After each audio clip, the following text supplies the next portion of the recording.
ಮಕರ ರಾಶಿಯವರೇ, June 3, 4, 5, 6, 7ರ ನಂತರ ನಿಮ್ಮ ಜೀವನದಲ್ಲಿ ನಡೆಯಲಿರುವ ದೊಡ್ಡ ಘಟನೆ. ನೀವು ಈಗ ಮಾಡುತ್ತಿರುವ ಒಂದು ಸಣ್ಣ ತಪ್ಪು ನಿಮ್ಮ ಅದೃಷ್ಟವನ್ನೇ ದೂರ ಮಾಡಬಹುದು. ಅದರಲ್ಲೂ ಈ ದಿನಗಳಲ್ಲಿ ನಿಮ್ಮ ಕೈಯಲ್ಲಿರುವ ಕೆಲವು ವಸ್ತುಗಳನ್ನ ಯಾರಿಗಾದ್ರೂ ಕೊಡುವ ಮೊದಲು 2 ಬಾರಿ ಯೋಚಿಸ್ಬೇಕಾಗತ್ತೆ. ಯಾಕಂದ್ರೆ ಈ ಸಮಯ ನಿಮ್ಮ ಜೀವನದಲ್ಲಿ ಸಾಮಾನ್ಯವೇ ಅಲ್ಲ. ಇದು ಒಂದು ವಿಶೇಷ ತಿರುವಿನ ಸಮಯ ಅಂತ ಹೇಳ್ಬೋದು. ನೀವು ನಿರ್ಲಕ್ಷ್ಯ ಮಾಡಿದ್ರೆ ನಷ್ಟವಾಗಬಹುದು, ಎಚ್ಚರಿಕೆಯಿಂದ ಇದ್ರೆ ಲಾಭ ಕೂಡ ಸಿಗತ್ತೆ. ಈ ವಿಡಿಯೋವನ್ನ ಕೊನೆವರೆಗೂ ನೋಡಿ, ಯಾಕಂದ್ರೆ ಇಂದು ಹೇಳುವ ಪ್ರತಿಯೊಂದು ವಿಷಯವೂ ಕೂಡ ಮಕರ ರಾಶಿಯವರ ಜೀವನಕ್ಕೆ ತುಂಬಾ ಮುಖ್ಯವಾಗಿರುತ್ತೆ. ನಮಸ್ಕಾರ ಮಕರ ರಾಶಿಯವರೇ, ಈ ವಿಡಿಯೋದಲ್ಲಿ ಜೂನ್ ತಿಂಗಳ ಮೊದಲ ವಾರದಲ್ಲಿ ನಿಮ್ಮ ಜೀವನದಲ್ಲಿ ನಡೆಯುವ ಪ್ರಮುಖ ಬದಲಾವಣೆಗಳ ಬಗ್ಗೆ ತಿಳಿಸ್ಕೊಳ್ತೀನಿ. ಜೂನ್ 3ರಂದು ಬರುವ ಸಂಕಷ್ಟಹರ ಚೌತಿಯ ಪ್ರಭಾವ, ಗಣೇಶನ ಆಶೀರ್ವಾದ, ಕುಟುಂಬದಲ್ಲಿ ನಡೆಯುವ ಬೆಳವಣಿಗೆಗಳು, ಹಣಕಾಸಿನ ವಿಷಯಗಳು, ನಿಮ್ಮ ಸುತ್ತಲಿನ ಜನರ ನಿಜವಾದ ಮುಖ ಹಾಗೂ ನೀವು ತೆಗೆದುಕೊಳ್ಳುವ ಎಚ್ಚರಿಕೆಗಳ ಬಗ್ಗೆ ಸಂಪೂರ್ಣವಾಗಿ ತಿಳಿಸ್ಕೊಡ್ತೀನಿ ವೀಕ್ಷಕರೇ. ಮೊದಲನೇದಾಗಿ ಒಂದು ಮುಖ್ಯ ವಿಚಾರ, ಜೂನ್ ತಿಂಗಳ ಆರಂಭದಿಂದಲೇ ನಿಮ್ಮ ಮನಸ್ಸಿನಲ್ಲಿ ಒಂದು ವಿಚಿತ್ರ ಬದಲಾವಣೆಗಳು ಕಾಣಿಸ್ತದೆ. ಕೆಲವು ದಿನಗಳಿಂದ ನಿಮ್ಮನ್ನ ಕಾಡುತ್ತಿದ್ದ ಗೊಂದಲಗಳು ನಿಧಾನವಾಗಿ ಕಡಿಮೆ ಆಗ್ತವೆ. ಕೆಲವರು ನಿಮ್ಮ ಬಗ್ಗೆ ಏನು ಯೋಚಿಸ್ತಾರೆ ಎಂಬ ಚಿಂತೆ ಕೂಡ ನಿಮಗೆ ಕಡಿಮೆ ಆಗ್ತಾ ಹೋಗುತ್ತೆ. ನೀವು ನಿಮ್ಮ ಜೀವನದ ಬಗ್ಗೆ ಹೆಚ್ಚು ಗಮನ ಕೊಡಲು ಪ್ರಾರಂಭ ಮಾಡ್ತೀರಾ. ಈ ಸಮಯದಲ್ಲಿ ಗಣೇಶನ ವಿಶೇಷ ಕೃಪೆ ನಿಮ್ಮ ಮೇಲೆ ಇರುತ್ತೆ ಅಂತ ಹೇಳ್ಬೋದು. ನಿಮ್ಮ ಮನೆಯ ವಾತಾವರಣದಲ್ಲಿ ಬದಲಾವಣೆಗಳು ಕಾಣಿಸ್ತಾ ಹೋಗುತ್ತವೆ. ಇದುವರೆಗೂ ಮನೆಯೊಳಗೆ ಇದ್ದ ಒತ್ತಡ ಕಡಿಮೆ ಆಗುತ್ತೆ. ಕುಟುಂಬ ಸದಸ್ಯರ ನಡುವೆ ಇದ್ದ ಸಣ್ಣ ಸಣ್ಣ ಭಿನ್ನಾಭಿಪ್ರಾಯಗಳು ದೂರ ಆಗ್ತಾ ಹೋಗುತ್ತೆ. ಕೆಲವು ಕುಟುಂಬಗಳಲ್ಲಿ ಬಹಳ ದಿನಗಳಿಂದ ಮಾತನಾಡದ ಎಷ್ಟೋ ವ್ಯಕ್ತಿಗಳು ಕೂಡ ಇವಾಗ ಮತ್ತೆ ಮಾತನಾಡಲು ಪ್ರಾರಂಭ ಮಾಡ್ತಾರೆ ಅಂತ ಹೇಳ್ಬೋದು. ಆದ್ರೆ ಇಲ್ಲಿ ಒಂದು ಮುಖ್ಯ ಎಚ್ಚರಿಕೆ ಕೂಡ ಇದೆ ವೀಕ್ಷಕರೇ. ನಿಮ್ಮ ಬಳಿ ಇರುವ ಅಮೂಲ್ಯ ವಸ್ತುಗಳಾಗಿರ್ಬೋದು, ದಾಖಲೆಗಳಾಗಿರ್ಬೋದು, ಹಣಕಾಸಿಗೆ ಸಂಬಂಧಿಸಿದ ವಸ್ತುಗಳಾಗಿರ್ಬೋದು, ನಿಮಗೆ ತುಂಬಾ ಮುಖ್ಯವಾದ ವಸ್ತುಗಳನ್ನ ಈ ದಿನಗಳಲ್ಲಿ ಯಾರಿಗೂ ಸುಲಭವಾಗಿ ನೀಡಕ್ ಹೋಗ್ಬೇಡಿ. ಎಲ್ಲರನ್ನ ನಂಬಿ ಕೊಡುವ ಅಭ್ಯಾಸ ಇದ್ರೆ ಅದನ್ನ ಸ್ವಲ್ಪ ನಿಯಂತ್ರಿಸ್ಬೇಕಾಗತ್ತೆ. ಯಾಕಂದ್ರೆ ಕೆಲವರು ನಿಮ್ಮ ಒಳ್ಳೆಯತನವನ್ನ ಬಳಸ್ಕೊಳ್ತಾರೆ. ನೀವು ಸಹಾಯ ಮಾಡುವ ಮನಸ್ಸಿನಿಂದ ಮುಂದೆ ಬಂದ್ರೂ ಎದುರಿನ ವ್ಯಕ್ತಿ ಅದೇ ಮನಸ್ಸಿನಿಂದ ಇರೋದಿಲ್ಲ. ಹಾಗಾಗಿ ಮಕರ ರಾಶಿಯವರ ಒಂದು ದೊಡ್ಡ ಗುಣ ಏನಪ್ಪಾ ಅಂತಂದ್ರೆ, ಅವರು ನಂಬಿದವ್ರನ್ನ ಸಂಪೂರ್ಣವಾಗಿ ನಂಬಿಟ್ಬಿಡ್ತಾರೆ. ಒಮ್ಮೆ ಮನಸ್ಸು ಕೊಟ್ರೆ ಅವರಿಗಾಗಿ ಏನಾದ್ರೂ ಮಾಡಲು ಸಿದ್ಧ ಆಗ್ತಾರೆ. ಆದ್ರೆ ಜೂನ್ ಮೊದಲ ವಾರದಲ್ಲೇ ಈ ಗುಣವೇ ಕೆಲವೊಮ್ಮೆ ನಿಮಗೆ ತೊಂದರೆ ಕೂಡ ಕೊಡ್ತದೆ. ಆದ್ರಿಂದ ಯಾರೇ ಆಗ್ಲಿ ಯಾವುದೇ ನಿರ್ಧಾರ ತೆಗೆದುಕೊಳ್ಳುವ ಮೊದಲು ಯೋಚನೆ ಮಾಡ್ಬೇಕಾಗತ್ತೆ.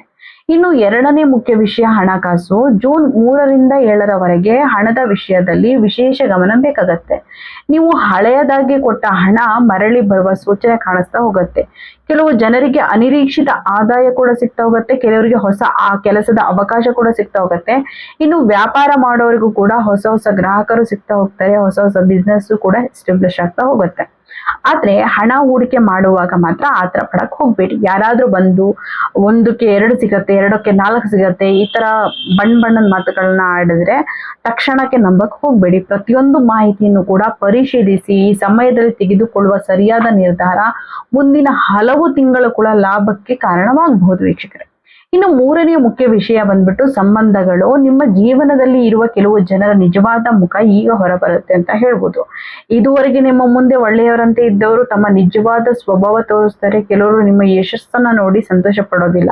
ಕೆಲವರು ನಿಮ್ಮ ಪ್ರಗತಿಗೆ ಅಡ್ಡಿಯಾಗಲು ಕೂಡ ಪ್ರಯತ್ನ ಮಾಡ್ತಾ ಇರ್ತಾರೆ ವೀಕ್ಷಕರೇ. ಆದ್ರೆ ಚಿಂತೆಯ ಅಗತ್ಯ ಇಲ್ಲ. ಯಾಕಂದ್ರೆ ಈ ಸಮಯದಲ್ಲಿ ಸತ್ಯ ನಿಮ್ಮ ಮುಂದೆ ಬರುತ್ತೆ. ಯಾರು ನಿಮ್ಮವರು, ಯಾರು ಕೇವಲ ಸ್ವಾರ್ಥಕ್ಕಾಗಿ ಹತ್ತಿರ ಬಂದಿದ್ದರು ಅನ್ನೋದು ಸ್ಪಷ್ಟವಾಗ್ತಾ ಹೋಗುತ್ತೆ. ಇದರಿಂದ ಮೊದಲಿಗೆ ಬೇಸರವಾಗ್ತದೆ, ಆದ್ರೆ ನಂತರ ಅದೇ ವಿಷಯ ನಿಮ್ಮ ಜೀವನಕ್ಕೆ ಒಳ್ಳೆಯದು ಕೂಡ ಆಗತ್ತೆ. ತಪ್ಪು ಜನರು ದೂರವಾದಾಗ ಸರಿಯಾದ ಜನರಿಗೆ ಜಾಗ ಕೂಡ ಸಿಗ್ತಾ ಹೋಗುತ್ತೆ ವೀಕ್ಷಕರೇ. ಇನ್ನು ನಾಲ್ಕನೆಯ ಮುಖ್ಯ ವಿಷಯ ಏನಪ್ಪಾ ಅಂತಂದ್ರೆ ಮನೆ ಮತ್ತು ಕುಟುಂಬ. ಜೂನ್ ಮೊದಲ ವಾರದಲ್ಲಿ ಮನೆಯೊಳಗೆ ಒಂದು ದೊಡ್ಡ ಚರ್ಚೆ ನಡೀತಾ ಹೋಗುತ್ತೆ. ಅದು ಆಸ್ತಿತರೋ ಆಗಿರ್ಬೋದು, ಹಣಕಾಸರೋ ಆಗಿರ್ಬೋದು, ಅಥವಾ ಭವಿಷ್ಯದ ಯೋಜನೆ ಬಗ್ಗೆ ಏನಾರೋ ಆಗಿರ್ಬೋದು, ಅಥವಾ ಕುಟುಂಬದ ನಿರ್ಧಾರಕ್ಕೆ ಸಂಬಂಧಪಟ್ಟಿರೋದೇ ಆಗಿರ್ಬೋದು. ಮೊದಲಿಗೆ ಎಲ್ಲರ ಅಭಿಪ್ರಾಯ ಬೇರೆ ಬೇರೆನೆ ಆಗಿರತ್ತೆ, ಆದ್ರೆ ಕೊನೆಗೆ ಒಳ್ಳೆಯ ನಿರ್ಧಾರಕ್ಕೆ ಬರ್ತೀರಿ ಅಂತಾನೆ ಹೇಳ್ಬೋದು. ಇನ್ನು ಮನೆಯ ಹಿರಿಯರ ಮಾತುಗಳನ್ನ ಈ ಸಮಯದಲ್ಲಿ ನಿರ್ಲಕ್ಷ್ಯ ಮಾಡಕ್ ಹೋಗ್ಬೇಡಿ. ಅವರ ಅನುಭವ ನಿಮಗೆ ಉಪಯೋಗವಾಗ್ತಾ ಹೋಗುತ್ತೆ. ಕೆಲವರು ಹೊಸ ಮನೆ ಖರೀದಿಸುವ ವಿಚಾರ ಮಾಡ್ತಾರೆ, ಕೆಲವರು ಮನೆ ದುರಸ್ತಿ ಮಾಡುವ ನಿರ್ಧಾರ ತೆಗೆದುಕೊಳ್ತಾರೆ. ಕೆಲವು ಕುಟುಂಬಗಳಲ್ಲಿ ಶುಭ ಕಾರ್ಯಗಳ ಬಗ್ಗೆ ಮಾತುಕತೆ ನಡೀತಿದೆ. ಇನ್ನು 5ನೇ ಮುಖ್ಯ ವಿಷಯ ಏನಪ್ಪಾ ಅಂತಂದ್ರೆ ಆರೋಗ್ಯ ಮತ್ತು ಮನಸ್ಸಿನ ಸ್ಥಿತಿ. ಕಳೆದ ಕೆಲವು ದಿನಗಳಿಂದ ಇದ್ದ ಮಾನಸಿಕ ಒತ್ತಡ ಕಡಿಮೆ ಆಗ್ತಾ ಹೋಗುತ್ತೆ. ನೀವು ಹೆಚ್ಚು ಆತ್ಮವಿಶ್ವಾಸದಿಂದ ಕಾಣ್ತೀರಿ. ಹೊಸ ಯೋಜನೆಗಳನ್ನ ಆರಂಭ ಮಾಡುವ ಆಸಕ್ತಿ ಬರ್ತಾ ಹೋಗುತ್ತೆ. ಬೆಳಿಗ್ಗೆ ಬೇಗ ಎದ್ರೆ ಮತ್ತೆ ದಿನವನ್ನ ಸರಿಯಾಗಿ ಯೋಜನೆ ಮಾಡ್ಕೊಂಡ್ರೆ ಉತ್ತಮ ಫಲ ಸಿಗತ್ತೆ ಅಂತಾನೆ ಹೇಳ್ಬೋದು. ಈ ಸಮಯದಲ್ಲಿ ಗಣೇಶನ ಸ್ಮರಣೆ ಮಾಡುವುದು ನಿಮಗೆ ಹೆಚ್ಚಿನ ಮಾನಸಿಕ ಶಾಂತಿ ನೀಡುತ್ತೆ ಅಂತಾನೆ ಹೇಳ್ಬೋದು ವೀಕ್ಷಕರೇ. ಮನೆಯಲ್ಲಿ ಸ್ವಚ್ಛತೆ ಇದ್ರೆ ಸಕಾರಾತ್ಮಕ ವಾತಾವರಣ ನಿರ್ಮಿಸಿ ಒಳ್ಳೆಯ ಆಲೋಚನೆಗಳನ್ನ ಮನಸ್ಸಲ್ಲಿ ಇಟ್ಕೊಳ್ಳಿ. ನಿಮ್ಮ ಮಾತು ವರ್ತನೆ ಶಾಂತಿಯಲ್ಲಿದ್ರೆ ಅನೇಕ ಸಮಸ್ಯೆಗಳು ಸುಲಭವಾಗಿ ಪರಿಹಾರವಾಗ್ತವೆ ಅಂತಾನೆ ಹೇಳ್ಬೋದು. ಇನ್ನೊಂದು ಪ್ರಮುಖ ವಿಚಾರ ಏನಪ್ಪಾ ಅಂತಂದ್ರೆ ಜೂನ್ 3ರಿಂದ 7ರವರೆಗೆ ನಿಮ್ಮ ಜೀವನದಲ್ಲಿ ಒಂದು ಅಚ್ಚರಿಯ ಬೆಳವಣಿಗೆ ನಡೆಯುತ್ತೆ. ನೀವು ಬಹಳ ದಿನಗಳಿಂದ ಕಾಯುತ್ತಿದ್ದ ಒಂದು ಸುದ್ದಿ ಕೂಡ ಬರುತ್ತೆ. ಅದು ಕೆಲಸ ಆಗಿರ್ಬೋದು, ಹಣ, ಕುಟುಂಬ ಅಥವಾ ವೈಯಕ್ತಿಕ ಜೀವನಕ್ಕೆ ಸಂಬಂಧಪಟ್ಟಿರಬಹುದು. ಈ ಸುದ್ದಿ ನಿಮ್ಮ ಆತ್ಮವಿಶ್ವಾಸವನ್ನ ಹೆಚ್ಚಿಸ್ತಾ ಹೋಗುತ್ತೆ. ನೀವು ಮುಂದಿನ ಹೆಜ್ಜೆ ಇಡುವ ಧೈರ್ಯ ಕೂಡ ಪಡಿತೀರಿ ಅಂತಾನೆ ಹೇಳ್ಬೋದು.